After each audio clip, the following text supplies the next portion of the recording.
가족들 간의 원수가 되어 문제가 되는 상황들을 종종 보지만 저는 제가 아직 그런 연령대도 아니고 남매만 둘이서 평범하게 자란 우리에게 이런 일은 없을 거라고 생각했어요.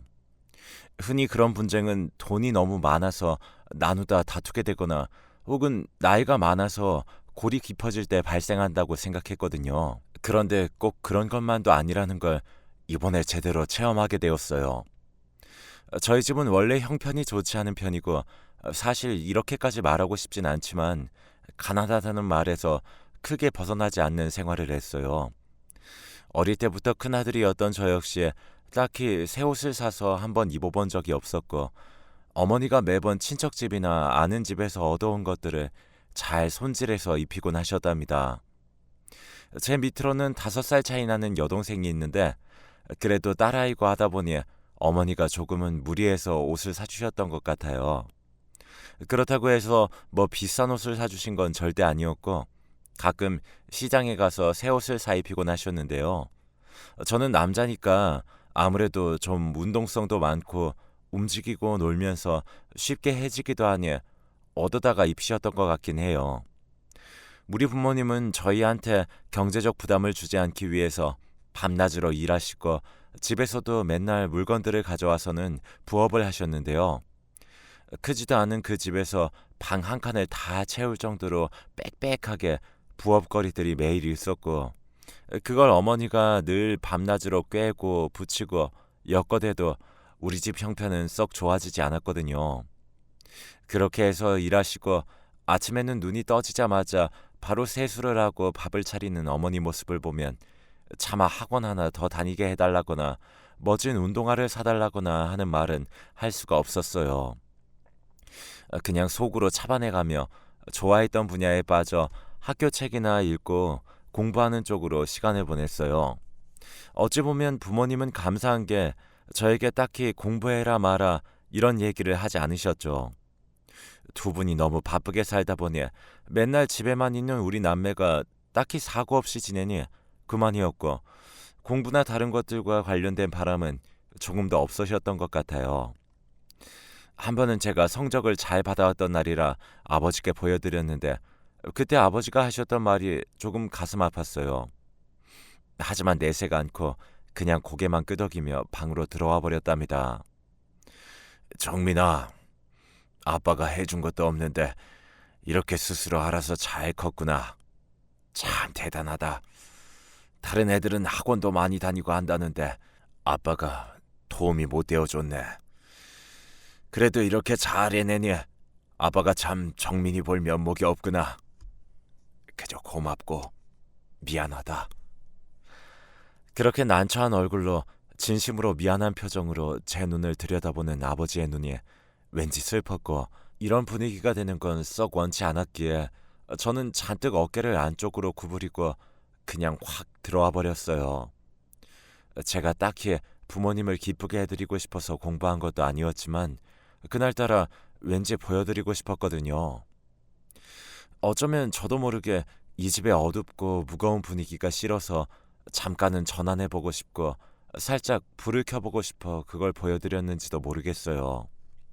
아무튼 아버지의 칭찬이 왜 그렇게 저에게 무겁게 느껴졌던 것인지 이후로 저는 고등학교에 가서 쭉 공부했고 나름 가고 싶은 학교에 갈 여력이 되었음에도 불구하고 고민이 많게 되었어요. 우리 집에서는 딱히 저의 입시에 대해서 크게 신경을 쓰는 사람도 없었고 당시 여동생만이 어떤 쪽으로 준비해야 하냐며 물어올 뿐이었죠. 본인이 공부에 관심이 많다 보니 자기보다 5살 위인 오빠가 어떤 식으로 대학 준비를 하느냐가 궁금했던 것 같더군요. 부모님은 제가 고등학교 졸업하고 대학을 가기는 할 거라고 생각은 하셨겠지만 그에 따른 특별한 계획도 없으신 것 같았어요. 결국 저는 한참 고민하다가 어차피 형편은 계속 이대로 가게 될 텐데 저 때문에 온 집안이 더 무리하게 되는 상황을 만들기 싫어서 4년 전액 장학금 받을 수 있는 지방 국립대를 선택하게 되었죠. 그간 살아오던 중 그때가 제일 고민이 심했고 몇 번이나 심호흡을 해가며 생각을 고치고 또 고쳤던 것 같아요. 부모님은 제가 결정하고 말씀드리자 그제서야 왜 그런 결정을 하는 거냐고 물으시더군요. 하지만 이미 마음을 어렵게 굳혔고 더 이상 다른 의견을 말하고 싶지는 않았어요. 그렇게 저는 대학 생활을 하며 학비 걱정을 덜었고 다시 이후의 계획들을 생각하며 머리가 슬슬 아파오게 됐는데요.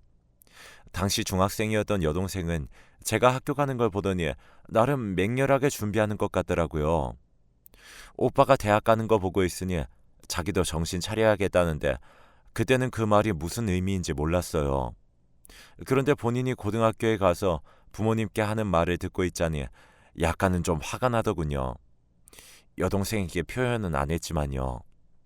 엄마, 나 이런 식이면 대학 못 가. 내 친구들은 진짜 제대로 가야 하는데 걔는 정말 아무것도 아닌 애들인데 조금씩 오르고 있는 게 눈에 보인단 말이야. 그럼 내가 당장에 그런 과외 받으면 어떻게 되겠어? 당연히 눈에 띄게 쑥쑥 오르면서 안정권에 들어간다고. 제발 나 과외 좀 시켜줘. 오빠처럼 지방대 가긴 싫단 말이야. 한 집안에서 멀쩡한 대학 나온 사람이 한 명은 있어야 하는 거 아니야? 이 말에 어머니도 흠칫 놀랐던 것 같아요. 사실 여동생의 말을 그대로 받아들여서 그렇다기보다는 제가 2학년쯤 다른 얘기를 하던 중에 솔직하게 사정을 말한 적이 있었거든요. 집에 돈이 없으니 서울에 있는 대학교를 어쩔 수 없이 포기했고 전액 장학금을 받을 수 있는 지방 대학으로 갔다는 것을요. 이렇게 딱 잘라서 말한 건 아니지만 어찌됐든 집안 사정상 학교를 그렇게 조정했다고 하니 그 말이 그 말이었던 것 같아요. 어머니는 그때 제 말을 듣고 한참 우울한 표정으로 허리를 짚고 아무 말도 못 하셨는데 그 말을 했던 것을 무척이나 후회했어요. 그런 어머니께 여동생이 저런 말을 하고 있으니 어머니와 저 모두에게 꽤나 상처가 되는 말이었죠. 하지만 아버지와 어머니는 제 케이스를 또다시 여동생까지 물려줄 수 없겠다고 나름의 큰 다짐을 하셨던 것 같아요. 여동생의 무리한 과외 요구를 받아들이기로 결심하셨고 그간 애들을 너무 신경 써주지 못했다며 대출까지 받게 되었어요. 아무리 힘들어도 돈이 없고 마땅히 먹을 것도 없고 늘 똑같은 생활을 할지언정 빚은 없다는 게 두 분의 신조였는데 말이에요. 저도 초반에는 여동생의 말이 조금 아프긴 했지만 부모님이 저렇게 무리를 하고 계시는 걸 그냥 앉아서 두고 볼 수는 없겠더라고요. 아무래도 제가 조그만 보탬이 되어야 할 것 같았고 동생의 말이 다 맞는 것은 아니나 어쨌든 동생이라도 괜찮은 대학에 가게 해주고 싶다는 생각은 있었어요. 그래서 저도 장학금을 받는 동안 편의점에서 야간 알바를 틈틈이 하고 친구들에게 괜찮은 알바 자리가 날 때마다 연락을 받아서 돈을 조금씩 벌었어요. 그렇게 해서 동생 과외비를 약간은 보태주고 부모님도 생활이 너무 어려워 보이셔서 거기에 돈을 보내드리기도 했어요. 사실 부모님이 대출 받으신 것에 비하면 얼마 안 되는 용돈이긴 했지만 그래도 제가 보태주니 숨통이 트인다며 저한테 너무 미안하다고만 하시는 어머니를 보니 멈출 수가 없더라고요. 그렇게 고액의 과외를 받았던 여동생은 나름 스트레스가 엄청 심했던 것 같았지만 고3 시기를 그럭저럭 보냈고 그렇게 해서 본인이 원했던 대학에 합격하게 되었습니다.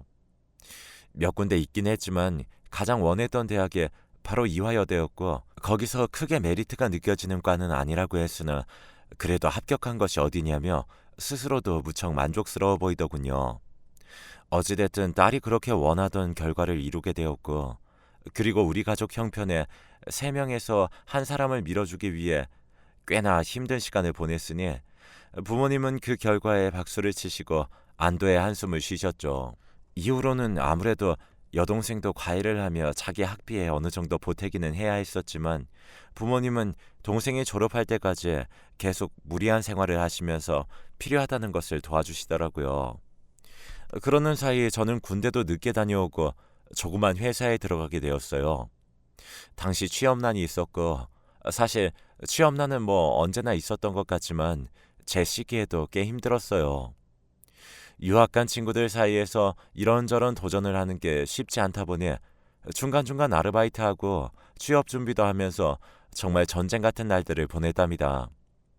그런 상황을 보며 여동생은 또 저의 케이스를 참고하고 싶었던 건지 제가 뭘 준비하고 어떤 회사들을 들여다보고 있는지 관심이 많더군요. 여동생과는 분야가 많이 달랐는데도 말이에요.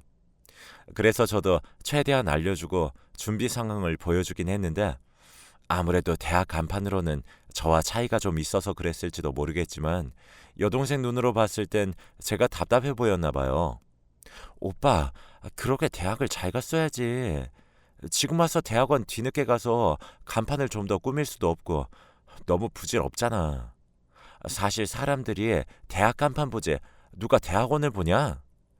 그나마 대학원 갈 생각은 없다니 다행이긴 한데 그 사이 좀 더 준비해두지 그랬어. 내 친구네 오빠도 이번에 회사 들어간 거 보니까 진짜 빡세더라.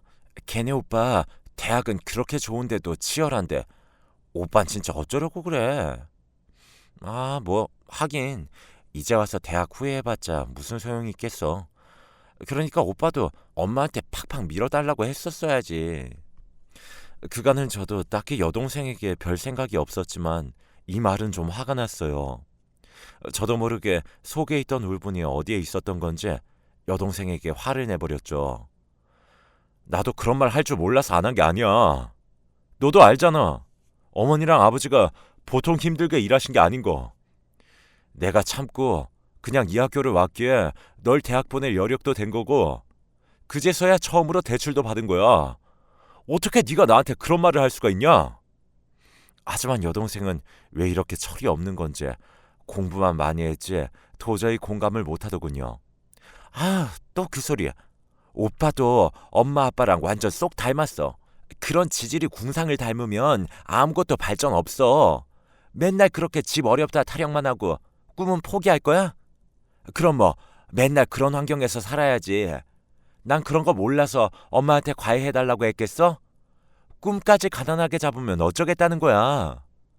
아, 평생 엄마 아빠처럼 저렇게 남에게 허리 숙이고 불편하게 살 거냐고. 하다 머리가 너무 아팠지만 나보다 5살 어린애랑 이런 걸로 더 말다툼하고 늘어지고 싶지 않아서 그냥 꾹 참고 넘기게 되었어요. 여동생 말이 너무 심한 것 같기도 하면서 그 말 안에서 저를 아프게 하는 말들이 몇 개 있어서 스스로도 질문을 던지게 되더군요. 나는 내 꿈 앞에 그냥 너무 주저앉아 버린 건 아닌지, 짐이 가난하다 보니 맨날 절약하고 살았는데 그러다 보니 꿈도 절약하면서 산 건 아닌가 싶어 마음이 갑갑해졌어요. 취업 준비를 하는 동안에 그런 부분에서 정말 생각이 많아졌고 나도 무리해서 내 꿈을 생각했으면 좀 달랐을까 싶더군요.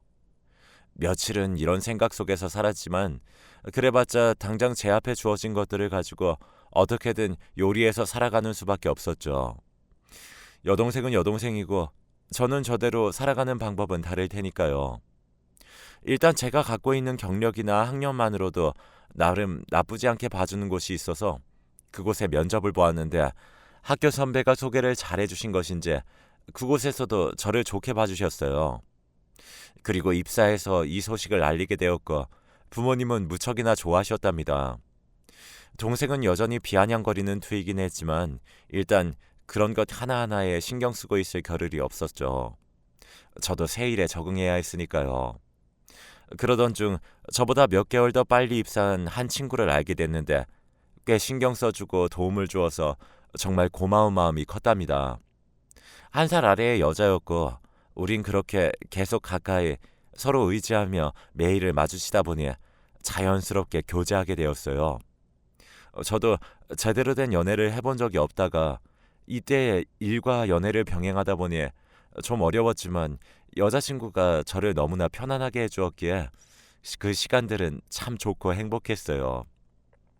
2년 정도 교제하고 나니 여자친구도 자기 사정을 이야기해줬는데 아버지 혼자서 자기를 키워내셨고 경제적으로 힘든 환경에서 자랐다고 하더군요. 그래서 그런지 자기는 가정을 꾸린다고 해도 어느 정도 대책이 있는 상태에서 하고 싶다는데 저도 같은 생각이긴 했어요. 둘 다 서로 결혼하겠다는 마음이 있었기 때문에 데이트할 때도 절약을 하고 함께 적금 통장을 보여줘가면서 얼마나 모으고 어떤 계획을 세워야 하는지도 얘기를 나눴었죠. 그러면서 집에 은근히 여자친구가 있고 결혼 생각까지 있다는 말을 했었는데요. 부모님이 웬일인지 궁금하시다면서 한번 데려와 보라고 하시는 거예요. 왠지 낯간지럽기도 하고 민망했지만 그래도 우리는 어차피 결혼 계획이 있기 때문에 그냥 만나 뵙게 해도 되겠더라고요. 그날 여자친구가 인사를 왔고 어머니가 차려주신 밥을 먹고 얘기하는 동안 아버지가 한두 마디 말을 거실 때도 참 대답을 잘해드리더군요. 자세한 사정을 들으신 아버지도 아가씨가 정말 참하고 예쁘다며 제가 좋은 사람 만나고 있는 것 같다고 하셨어요. 어머니도 마음에 드셨던 것 같고요. 그런데 이날이 토요일 오후쯤이었고 집에 부모님과 저 여자친구만 이렇게 있었는데요. 이후에 여동생이 느지막이 들어온 거예요. 사실 우리는 짧게 식사만 하고 나가려고 했는데 부모님과 여자친구의 대화가 좀 자연스럽게 되어 그런지 생각보다 오래 있었답니다. 일단은 가볍게 인사를 시켰고 여동생도 물 한 잔 떠서 오더니 옆에 앉더라고요. 걔가 보기에도 내가 누구를 집에 데려온 게 처음이었으니 좀 신기했던 것 같아요. 그래서 초면인데도 궁금한 게 많았는지 이것저것 묻더군요. 그러는 와중에 어머니께서 니네 오빠가 결혼할 생각이 있는 것 같다고 말하니 눈이 커지면서 정말 그런 거냐고 저에게 묻는 거예요. 그런데 이때부터 좀 뭔가 꼬인 것 같다는 생각이 들었어요. 아무리 생각해도 이쯤 일어나야 했는데 말이에요. 여동생의 질문이 많아지더니 나중엔 좀 선을 넘기 시작했어요. 아, 언니는 그럼 대학은 안 갔고 상고 다니다가 졸업하자마자 바로 직장 다닌 거구나. 그러다가 오빠네 회사로 넘어와서 만나게 된 거고요. 진짜 기가 막히게 신기하네. 인연이긴 인연인가 봐요. 그럼 언니는 실업계 나와서 일찍도 회사를 돌아다니다가 일반 4년대 나온 사람들이 가는 회사도 들어가고 남자친구들 사귀고 운이 좋은 편이네요. 여기까지 말이 나오기 시작하자 어째 좀 불안했고 여자친구도 여동생이 무슨 생각으로 이런 말을 하는지 알 수 없으니 미소를 짓고 있으면서도 약간은 당황스러운 기색이 역력했어요. 이쯤 되었을 때 아버지와 어머니는 이미 여동생을 쳐다보며 말을 적당히 하길 바라셨던 것 같고요. 그런데 우리 모두가 걱정했던 그대로, 아니 그 이상으로 막말을 하더라고요. 이미 말리기는 늦어버린 상황이었어요. 근데 우리 오빠가 대학이 안 좋긴 하지만 그래도 그렇지 고졸도 받아주는 거였구나. 이왕 이렇게 되었으니 어쩔 수 없지만 언니도 웬만하면 대학까지 그랬어요. 고졸 출신이 가기에 제일 좋은 회사가 기껏해야 우리 오빠네 회사 정도였을 거 아니에요. 그랬음 또 둘이 못 만났을라나? 그래도 둘이 시작이 너무 암울한 것 같아. 적어도 결혼식이나 생각하면 둘 중 하나는 대기업에 들어갔어야지. 지금이라도 공부 좀 하지 그래요. 이쯤 되니 분위기는 좀처럼 회복되기 힘들 정도로 차가워져 버렸고 처음에는 웃는 얼굴로 이야기를 듣고 있던 여자친구의 눈에는 눈물이 살짝 고인 게 보였어요. 일단 저부터도 듣는 내내 참을 수 없이 화가 밀려오고 있었는데 직격탄으로 이렇게 첫 대면에 막말을 들어버린 여자친구의 심정이 어떨지 저는 계속 당황해서 여자친구의 눈치만 보았고 여동생은 그 와중에도 왜 그런 얼굴이냐는 표정이더군요. 여자친구는 정말 어쩔 줄 몰라 하는 것 같았어요. 제대로 마주보지 못한 채 고개를 점점 숙이고 있는데 보다 못해 제가 여동생에게 소리를 지름과 동시에 갑자기 당황스러운 일이 펼쳐지고 말았어요. 어머니도 저도 여동생도 모두 그 자리에서 얼어붙고 말았는데요. 이유인즉슨 갑자기 아버지께서 일어나시더니 여자친구 앞에 무릎을 꿇으시는 게 아니겠습니까? 다들 어버버 하고 있는 사이에 아버지가 뜨문뜨문 말을 이어가셨어요. 아가씨, 미안해요. 죄송합니다. 우리 애가 실례를 했어요. 제가 자식을 잘못 키웠네요. 미안합니다. 그러시면서 어머니에게 손짓을 하시는데 어머니도 결국 입술을 꽉 깨물고 가까이 오시더니 똑같이 머리 숙여 사과하시는 게 아니겠어요. 이 상황에 저도 도통 몸둘 바를 몰랐고 뭘 어떻게 해야 할지 모르겠더군요. 여자친구는 당황해서 계속 이러지 마시라, 일어나셔라는 말만 할 뿐이었고 동생은 그제서야 정신이 든 건지 고함을 질러가며 둘 다 왜 이 난리냐고 흥분을 했어요. 뭐야? 왜 이래? 아니, 엄마 아빠 왜 이러냐고.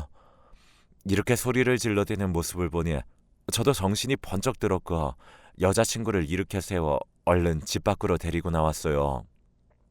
참 미안하게도 여자친구는 자기 걱정은 말고 부모님 마음 달래드리라면서 오늘은 혼자 돌아가겠다고 빠르게 가더군요. 여러모로 복잡한 마음을 안고 저는 집 안으로 들어왔고 아버지는 여동생과 큰 소리로 싸우고 있었어요. 그동안 그렇게 딸을 예뻐하시면서 딱히 큰 소리 내본 적 없는 분이 전에 없이 고함을 지르고 계시더군요. 민지 너, 니네 오빠랑 엄마 아빠가 뼈 빠지게 보태서 너 대학 보내주고 네 간판 만들어준 건 잊은 거니?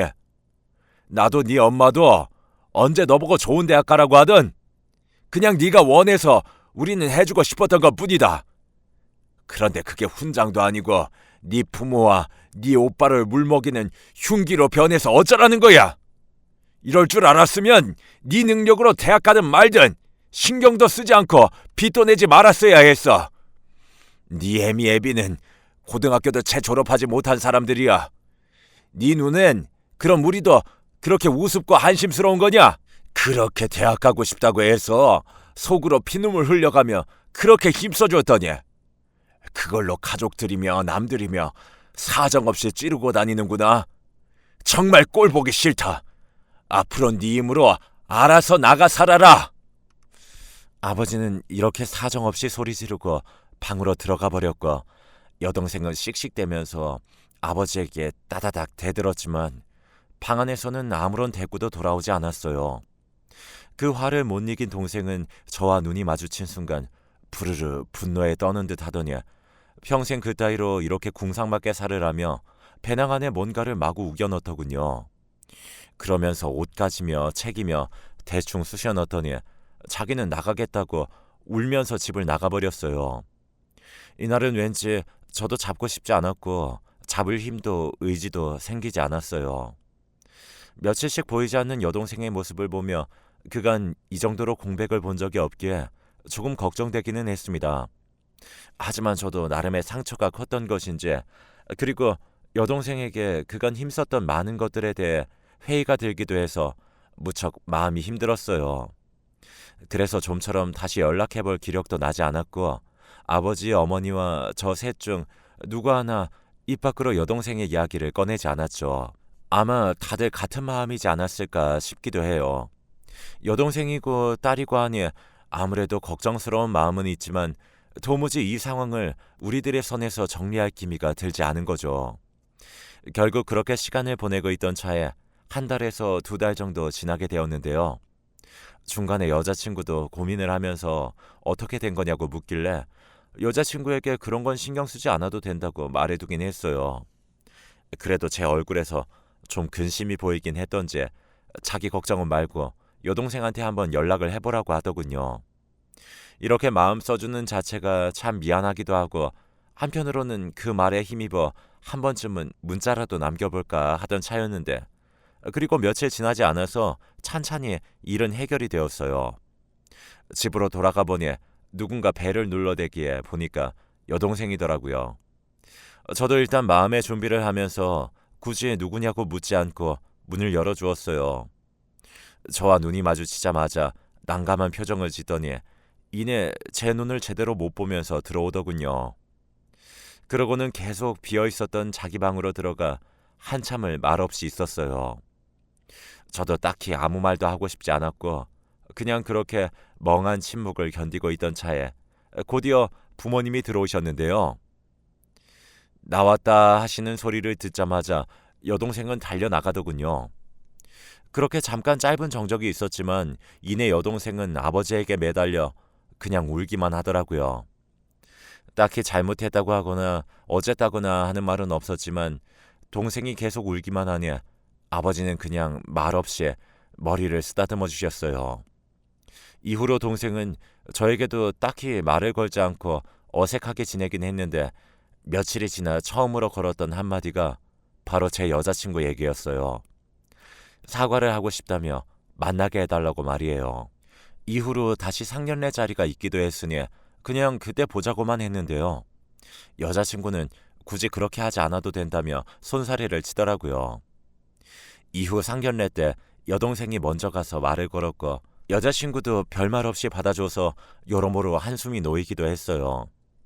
이제 몇 달 뒤로 저는 예식을 잡아두고 바쁜 날들을 보내고 있는데 다시 생각해도 그때 아버지의 반응은 제 가슴을 철렁하게 하기도 합니다. 평생 아버지가 누군가에게 무릎을 꿇는다든지 어떤 극적인 태도를 보이시는 것을 못 봐서 그랬던 것 같아요. 자라면서 특별히 대단하고 끈끈한 부모 자식 간의 애정이라든지 미움 같은 것들이 우리 안에 자리 잡지는 않았던 것 같지만 그때 그 모습 안에 아버지의 우리를 향한 모든 복합적인 감정에 담겨 있던 게 아니었을까요? 아버지는 저를 사랑하셨고 동생도 사랑하셨기에 그렇게 예비 며느리가 될 제 여자친구 앞에서 머리를 숙이셨으리라 생각해요. 코로나 시기에 여러모로 힘들게 거리두기를 계산해 넣으면서 예식을 신경 쓰고 있지만 마음만은 따뜻하게 서로 하나로 뭉칠 수 있기를 바라봅니다.